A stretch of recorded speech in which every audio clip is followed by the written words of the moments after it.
Heidi ho there, friends and neighbors. Bobby here today along with my son. Nathaniel.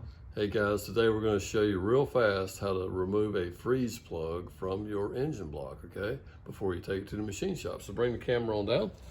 A couple different ways to do this. In the past, I have seen people actually drill a hole and put a sheet metal screw in here, grab it with a pair of vice grips and jerk it out. Today we're going to use a method that I find a little bit easier. We take a punch or you can use a cold chisel. We're just going to grab one side of this, okay? And don't go crazy, don't tap like crazy. You'll end up knocking this thing through here and it'll fall down in your water jacket and you won't be able to get it out too easily.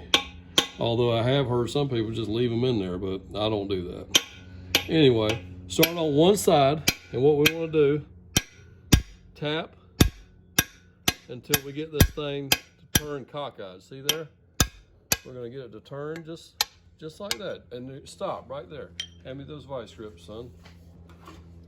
And when you get it to turn like that, take your big pair of vice grips, clamp it on the side of it, and bam, there's your freeze plug removed, guys, before you go to the machine shop.